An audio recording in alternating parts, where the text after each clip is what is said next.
नमस्कार, आप देख रहे हैं टपरी वार्ता और मैं हूं साहिल राय। दोस्तों, लक्षद्वीप आइलैंड पर एक अलग ही सियासत चल रही है। लक्षद्वीप आइलैंड के नियम कानून में कुछ ऐसे बदलाव किए गए हैं जिसके वजह से वहां पर प्रोटेस्ट हो रहा है। सोशल मीडिया पर भी सेव लक्षद्वीप का हैशटैग ट्रेंडिंग में है। तो आज की इस वीडियो में मैं आप लोगों को बताऊंगा कि क्या है असल वजह जिसके वजह से लक्षद्वीप में प्रोटेस्ट हो रहा है और लक्षद्वीप को बचाने की बात की जा रही है।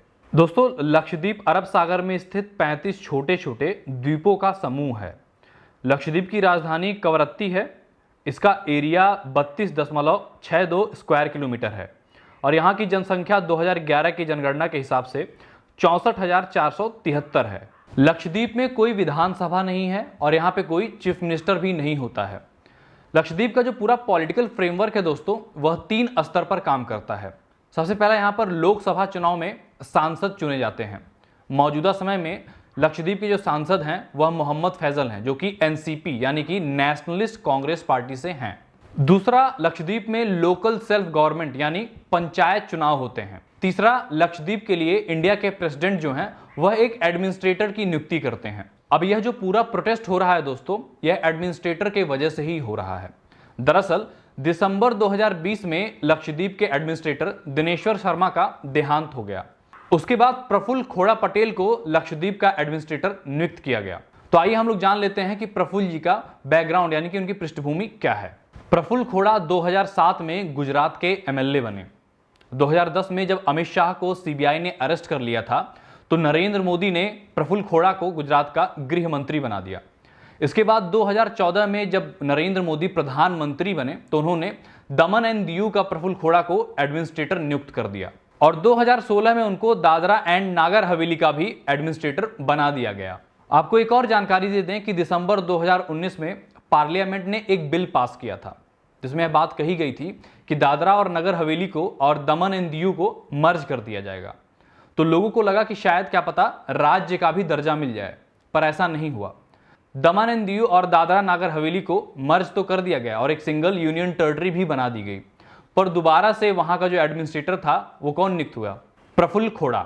2019 में दादरा एंड नागर हवेली के 7 बार सांसद रह चुके मोहन देलकर ने मुंबई के एक होटल में सुसाइड कर लिया और उन्होंने 15 पन्नों का एक सुसाइड नोट भी लिखा था और उस सुसाइड नोट में प्रफुल्ल खोड़ा जी का नाम था। मोहन के बेटे ने प्रफुल्ल पर यह इल्जाम लगाया कि प्रफुल्ल उनके पिताजी को बार बार हैरेस करते हैं और उन्होंने उनसे 25 करोड़ रुपए की मांग भी की थी और यह साथ में धमकी दी थी कि अगर उन्होंने यह रकम नहीं दी तो उनके ऊपर prevention of anti social activities act का फर्जी केस लगा दिया जाएगा। मेरे ख्याल से प्रफुल्ल जी के बारे में इतनी जानकारी काफी है। अब हम आगे बढ़ते हैं और अब ये जानने की कोशिश करते हैं कि लक्षद्वीप का एडमिनिस्ट्रेटर बनने के बाद उन्होंने ऐसा क्या क्या बदलाव किया या फिर ऐसे क्या क्या कदम उन्होंने उठाए कि जिसकी वजह से प्रोटेस्ट हो रहा है। लक्षद्वीप का एडमिनिस्ट्रेटर नियुक्त होने के बाद प्रफुल्ल ने जनवरी 2021 में prevention of anti social activities act या फिर गुंडा एक्ट को लागू कर दिया, जिसके तहत किसी भी व्यक्ति को बिना किसी पब्लिक डिस्क्लोजर के 1 साल तक डिटेन किया जा सकता है। अब आप लोग शायद सोच रहे होंगे कि शायद लक्षद्वीप पर क्राइम बहुत ज्यादा होगा और उसको कंट्रोल करने के लिए गुंडा एक्ट लाया गया है। तो आपको बता दूं, ऐसा बिल्कुल भी नहीं है, बल्कि लक्षद्वीप पर क्राइम बहुत कम है, लोवेस्ट है। तो फिर वहां पे ये गुंडा एक्ट लाने की क्या जरूरत थी? लक्षद्वीप पर रह रहे लोगों का कहना है कि गुंडा एक्ट इसलिए लाया गया है कि अगर कोई प्रोटेस्ट करे तो उनको जेल में डाल दिया जाए। इसके बाद एक ड्राफ्ट आया जिसका नाम है लक्षद्वीप डेवलपमेंट अथॉरिटी रेगुलेशन 2021। यह अभी लागू नहीं हुआ है, पर सुनने में आ रहा है कि जल्दी लागू हो जाएगा। इसके तहत प्राधिकरण को यह अधिकार मिल जाता है कि किसी भी विकास कार्य के लिए या टाउन प्लानिंग के लिए किसी भी व्यक्ति को उसकी प्रॉपर्टी से कभी भी रिमूव या रिलोकेट कर दिया जाए। इसके बाद एक और ड्राफ्ट आया जिसके खिलाफ लोग प्रोटेस्ट कर रहे हैं। इसका नाम है लक्षद्वीप पंचायत रेगुलेशन। यह भी अभी तक लागू नहीं हुआ है, पर शायद जल्दी ही लागू हो जाए। इसके तहत ऐसे व्यक्ति जिनके 2 से अधिक बच्चे हैं वो पंचायत चुनाव नहीं लड़ सकते हैं और ना ही पंचायत के मेंबर बन सकते हैं। अब आप लोगों को शायद लग रहा होगा कि लक्षद्वीप की फर्टिलिटी रेट सबसे ज़्यादा है, पर आप लोगों को बता दूं कि नहीं, वहां की फर्टिलिटी रेट 1.4 है, जो कि पूरे इंडिया की सबसे लोवेस्ट है। तो फिर ऐसा कानून लाने का मतलब क्या है? आपको एक और जानकारी दे दूं कि पंचायत के कई सारे अधिकार, कई सारे पावर्स छीन लिए गए हैं। पंचायत जो है वो education, health care, agriculture, animal husbandry और फिशरीज के किसी भी मामले में कुछ बोल नहीं सकती है। एक और ड्राफ्ट जिसको प्रपोज किया गया है उसका नाम है लक्षद्वीप एनिमल प्रिजर्वेशन रेगुलेशन। इसके तहत लक्षद्वीप पर कोई भी व्यक्ति बीफ या फिर बीफ से जुड़ा हुआ कोई भी प्रोडक्ट खरीद या बेच नहीं सकता है। अगर कोई ऐसा करता है तो उसको 7 से 10 साल की जेल की सजा हो सकती है या फिर 1 से 5 लाख तक का जुर्माना भरना पड़ सकता है। आपको एक और जानकारी दे दूं कि लक्षद्वीप में शराब पर बैन लगी हुई थी।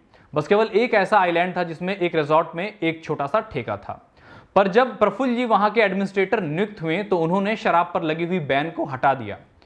इसका कारण उन्होंने बताया कि शराब पर बैन हटा देने से टूरिस्ट ज्यादा आएंगे।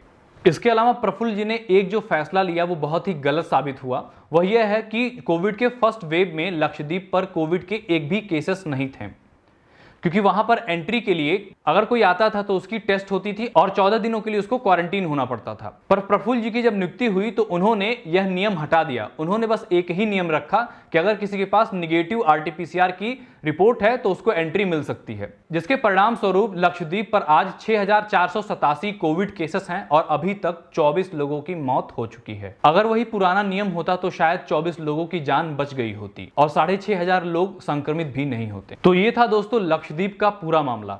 अब मेरे कुछ सवाल हैं। क्या हमारे देश में सच में ब्यूरोक्रेट्स की कमी है कि प्रफुल्ल जी को लक्षद्वीप और दादरा नगर हवेली और दमन एंड दीव का एडमिनिस्ट्रेटर नियुक्त किया गया है? क्या लक्षद्वीप जैसी जगह जहां पर प्रकृति का एक अलग ही मनमोहक रूप जीवित है वहां पर शहरीकरण की आवश्यकता है? क्या जिस जगह पर क्राइम रेट कम है वहां पर गुंडा एक्ट की जरूरत है? इन सभी सवालों के जवाब आप मुझे कमेंट में लिखकर बताएं और आपका इस मामले पर क्या प्रतिक्रिया है वह भी हमें लिखें। अगर आप ये वीडियो YouTube पे देख रहे हैं तो हमारे चैनल को सब्सक्राइब करें। अगर Facebook पे देख रहे हैं तो हमारे पेज को लाइक करें और इस जानकारी को अधिक से अधिक लोगों तक पहुंचाने के लिए हमारी वीडियोस को शेयर करें। धन्यवाद।